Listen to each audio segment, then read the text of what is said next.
নামাজের জাহের বাতেন আছে, উজুর জাহের বাতেন আছে। নামাজের আগে উজু শিখতে হবে, চারা তরতিবগুলো সব ঠিক হয়ে গেলে পাতারা শিখতে হবে। আল্লাহর নবী বলেন, গোসলের দ্বারা, দোয়ার দ্বারা, উজুর দ্বারা তোমার দেহের নাপাকি দূর হবে, সাবান দিয়ে বস্ত্রের নাপাকি দূর হবে, ময়লা দূর হবে, কিন্তু এতে তোমার দিলের নাপাকি দূর হবে না। আল্লাহ তোমার লম্বা জামা পানি এসব কিছু দেখবেন না, বিশুদ্ধ কেরাত এটাও আল্লাহ দেখবেন না। তুমি তসবিহ পাঠ করছো, যত কিছু করছো, এই সব আল্লাহ দেখবেন না। এটা মহান কর্ম, নামাজ রোজা উত্তম কর্ম। এই কর্মের দ্বারা তোমার হৃদয়ের শুদ্ধিকরণ হয়েছে কিনা, আত্মশুদ্ধি হয়েছে কিনা, হৃদয়কে সুন্দর করতে পেরেছো কিনা, পরিচ্ছন্ন পবিত্র পরিশুদ্ধ করতে পেরেছো কিনা। ধর্ম যেখানে থাকে ধর্ম থাকে, সভ্যতা আসলে অসভ্যতা দূর হয়, মুক্তি আসলে দুর্নীতি দূর হয়। নামাজ উত্তম নিয়ামত। আল্লাহ রাসূল বলছেন, সাহাবী বলছেন, ইয়া রাসূলুল্লাহ, ইয়া নবী আল্লাহ, হাবিবাল্লাহ, মুসলমান মুমিন কি মিথ্যাবাদ মারে? বলছেন, যে তরবিকে আপনি বললেন বর্ষাটাই মিথ্যাবাদী কখনোই মুসলমান হতে পারে না। মিথ্যাবাদী করে লাভ বর্ষিত হবে। কোরআন বলল, আল্লাহ তাআলা হাক্কা বিল বাতিল ওয়া তাকুল হাক্কা ওয়া আনতুম তাআলামুনা আকিমুস সালাতা ওয়া আতুজ যাকাতা ওয়া আনতুম রাকিব। নামাজ পড়ো, যাকাত দাও, মিথ্যা ত্যাগ করো। সত্য মিথ্যা মিশ্রিত জীবন যাপন করিতে পারবে না। কিন্তু আমরা মিথ্যা বলি। আল্লাহ রাসূল বলছেন, মিথ্যাবাদীর দিক থেকে দুর্গন্ধ বের হয়। এই দুর্গন্ধ কে পায়? ফেরেশতা। আল্লাহর রহমতের ফেরেশতা সেখান থেকে 1 কিলোমিটার দূরে চলে যায়। যেখানে মিথ্যাবাদী থাকে, যেখানে হিংসুক থাকে, যেখানে বিদ্বেষী থাকে, যেখানে অহংকারী থাকে, যেখানে মুনাফিক থাকে, যেখানে গীবতখোর থাকে, যেখানে চুগলখোর থাকে, যেখানে ভণ্ড লোক থাকে, ওই জায়গায় আল্লাহর রহমতের ফেরেশতা থাকে। আল্লাহ রাসূল বলেন, শরীয়ত মারফত করে এলেন এক অপরের পরিপূরক, দেহের পরিপূরক, জান জানের পরিপূরক দেহ। যে দেহের জীবন নাই, এই দেহের যেমন মূল্যহীন, শরীয়তের এলের মধ্যে যদি মারফত না থাকে, এর কোনো অস্তিত্বই নাই। যেমন দেহের অস্তিত্ব নষ্ট হয়ে যায়, শরীয়তের অস্তিত্ব নষ্ট হয়ে যায়। খায় শরীয়ত মারফত অবলম্বন। তাহলে নামাজের জন্য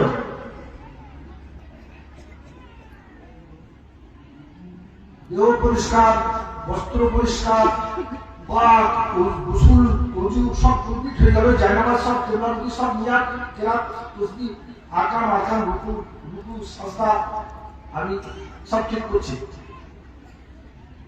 কিন্তু আমার কি হলো না? আমার মন খোদাকে সাজদা করে না। জি, আল্লাহু আকবার মন বলে, লা ইলাহা ইল্লাল্লাহ মন বলে, সোনার বেলা, সোনার বেলা দিন একবার করে না। নামাজের সময় সারা দুনিয়ার নকশা আছে না? নামাজ কিভাবে করতে হবে? আল্লাহ নবী যেভাবে করেছেন, খোলাফায়ে রাশিদিন যেভাবে করেছেন, আসমায়ে মুবাশশিরা যেভাবে করেছেন, সাহাবা কেরাম যেভাবে করেছেন, তারপরে বেলায়েত প্রাপ্ত কামিল খাজা আজমি যেভাবে করেছেন, মুজাদ্দিদ আল-ফিসানি যেভাবে করেছেন, হযরত গৌসে সাকির মনসুর আব্দুল কাদের জিলানী রাহমাতুল্লাহ যেভাবে করেছেন, ইমাম গাজ্জালী রাহমাতুল্লাহ যেভাবে করেছেন, খাজা নিজামুদ্দিন রাহমাতুল্লাহ যেভাবে করেছেন, এরকম ঐতিহাসিক প্রসিদ্ধ আল্লাহর ওলিরা নামাজ যেভাবে শিক্ষা করে আল্লাহ পর্যন্ত পৌঁছে গিয়েছেন। খোদা আল্লাহ একাকার হয়ে গেছে নামাজের মধ্যে, ওই নামাজ শিখতে। আমরা নামাজে গিয়ে সারা দুনিয়ার ছবি আছে, তোমার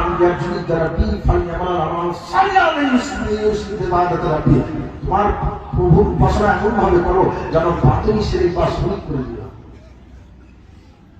আল্লাহকে সাজদা করতে হবে। নামাজ যদি আল্লাহ না থাকে, শয়তান থাকে। আমার মন মাঠে ঘাটে পথে দৌড়ে বেড়ায়, আমার মনে নামাজে একাগ্রতা, মনের মনোসংযোগ ঘটে না। এটা মনের ব্যাধি, এটা আত্মার ব্যাধি। এই ব্যাধি থেকে দিলকে পাক করতে হবে, এই ব্যাধি মুক্ত করতে হবে। তা পৃথিবীতে ধর্ম এসেছে 4300 প্রকার, 4300 প্রকার ধর্মের পার্থিব চর্চা দিয়ে একটা মানুষকে আল্লাহ 1 লক্ষ বছর আয়ু দেয়। আর সব যদি করে তখন এই দিন পবিত্র হবে না। 30 পারা কোরআন মহাগ্রন্থ যদি স্পর্শ করা হারাম। এই মহাগ্রন্থ কোরআন একদম 30 পারা খতম করে কণ্ঠস্থ করে রেখে দিল পাক হয়, মিথ্যা থেকে, হিংসা থেকে, বিদ্বেষ থেকে, অহংকার থেকে, সত্য থেকে, পরিষ্কার থেকে এই দিনের ভিতরে ইসলাম কোথায় থাকে? টুপিতে দাঁড়িয়ে লম্বা জামাতে হেলমেট কিন্তু ইসলাম। ইসলাম পরিচ্ছন্ন, ইসলাম পবিত্র, ইসলাম পরিশুদ্ধ, ইসলাম জ্যোতির্ময়, ইসলাম মহান। এই মহান ইসলামকে ধারণ করতে হবে। কিন্তু অদৃশ্যমান, অসৎমান, সংকীর্ণমান, জটিলমান, মিথ্যুকমান, বিদ্বেষীমান, অহংকারীমান, চতুর্মান, স্বেচ্ছাচারমান, এই মনে ইসলাম আসবে না। মিথ্যাই কোন জটিল এই বন্ধু। তাই ইসলামের জলুস কারোদিকে আসে না। এলেম শিক্ষা করেছি, হাদিস কোরআন করেছি, কোরআনের হাফেজ হয়েছে, কিন্তু না এলেমের মুখ, না কালেমার মুখ, না ইমানের মুখ, না নামাজের মুখ, দিল চোখ বন্ধ করে দিলে বন্ধ করে।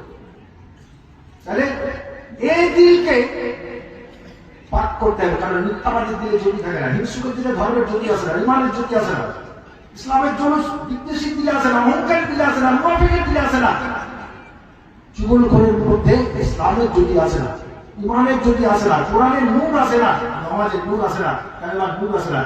এই দিনের শুদ্ধিকরণ হযরত ইমাম রাব্বানী মুজাদ্দিদ আল-ফিসানি সাহেব সেন্দি রাহমাতুল্লাহ বলেন, মানুষের দেহ আছে, দেহের ব্যাধি আছে, দুনিয়ার মানুষ দেহের ব্যাধি আছে,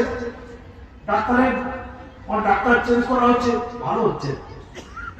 যদি ব্যাধি ভালো না হয় তাহলে দেহকে কবরে পৌঁছে দিবে। এরকম মনের ব্যাধি সারার উপকরণ কলেমা, নামাজ, রোজা, হজ, যাকাত, জিকির, আজকার, তাসবিহ, তাহলিল, এর দ্বারা যদি এই মন মিথ্যামুক্ত, হিংসামুক্ত, বিদ্বেষমুক্ত, অহংকারমুক্ত না হয়, মুনাফিক চতুর্মুক্ত না হয়, এই ব্যাধি না ভালো হলে মুজাদ্দিদ আল-ফিসানি রাহমাতুল্লাহ বলেন তোমাকে জাহান্নামে পৌঁছে দিবে এই আত্মার ব্যাধি। তাহলে এর পরিচর্যা করার জন্য শরিয়াতের বাহ্যিক চর্চা আমাকে সুফি বানিয়ে দিবে, দিনদার মুত্তাকিন সালেহিন বানিয়ে দিবে, শরিয়াতের ইলম, শরিয়াতের আমল। আর দিন কখনো মুমিন মুত্তাকিন হবে না।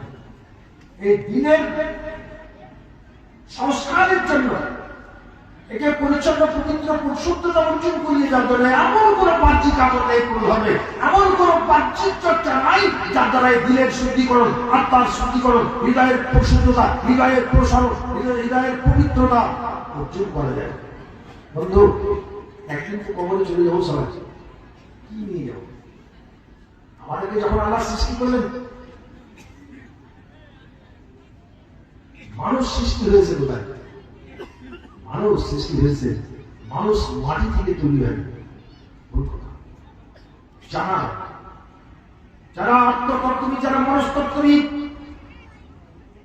যারা ধর্মতত্ত্ববিদ, যারা আত্মতত্ত্বান্বেষী, আত্মতত্ত্বের দ্বারা ঘটন করে খোদা তত্ত্বে পৌঁছাতে সক্ষম হইয়াছেন, তারা যাবে।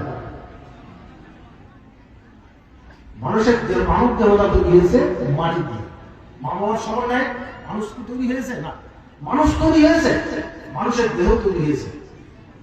মাটির দেহ বলে মাটিতে তৈরি হয়ে যাবে। আর মানুষ কোথায় তৈরি হলো? আর সে আজিমে ওটা রুহের জগৎ বলে, ওটাকে আত্মার জগৎ বলে। যে জগতে কোন কায়নাতের রূহকে আল্লাহ একদিন সৃষ্টি করলেন,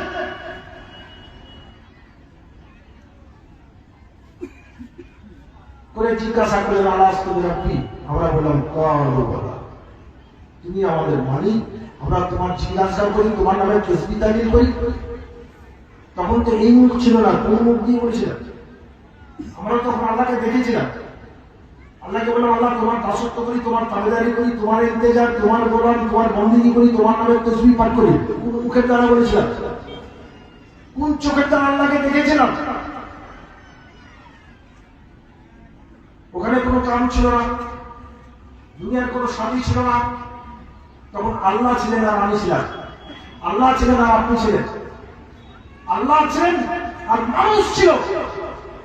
সারা সৃষ্টি মানবতা ছিল মানুষের ফায়দার জন্য। सारी दुनिया में जितने चीज पैदा किया इंसान के फायदा के लिए, लेकिन इंसान को पैदा किया इबादत के लिए। वमा खलक़तुल जिन्ना वल इंसा इल्ला लियअबुदून। आबुदू शब्द হতে ইবাদত উদ্ভূত হয়েছে, মানে যারা আল্লাহর দাসত্ব করে আল্লাহর তাবেদার হয়ে যায়, আল্লাহর কাছে আত্মসমর্পণ করে তারা মুসলমান। এখন আল্লাহর তাবেদার হবে কি করে? কোরআন বলল আল্লাহর তাবেদার হয়ে যাও। যে আল্লাহ আকাশকে ছাদে নিয়ে তৈরি করেছে, জমিন জমিকে জায়গায় তৈরি করে বাড়ি দ্বারা ফসল করে বিচি বিচি হেকমত সন্তান করেন, বিবেক বুদ্ধি সন্তান সন্ততি সব কিছু যিনি দান করেন, আর যিনি মুহূর্তে প্রবাহিত করে দিতে পারেন। পাহাড়কে দরিয়াকে পাহাড় জীবন দান করতে পারেন, জীবন হরণ করতে পারেন, যার জন্ম মৃত্যু হায়াত মৌত কবর আখেরাত পৌঁছে সবই তার মালিক।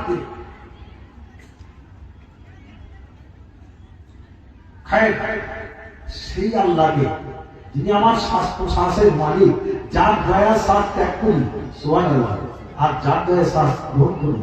একজনের শ্বাস কষ্ট হচ্ছে, শ্বাস ত্যাগ করতেও কষ্ট, শ্বাস গ্রহণ করতে কষ্ট, খাওয়াচ্ছে। কিন্তু আল্লাহ তিনি বড় মেহেরবান যে আমি সহজেই শ্বাস ত্যাগ করছি, গ্রহণ করছি। এটা আল্লাহ রহমত, মেহেরবানি। বলুন সুবহানাল্লাহ, আলহামদুলিল্লাহ।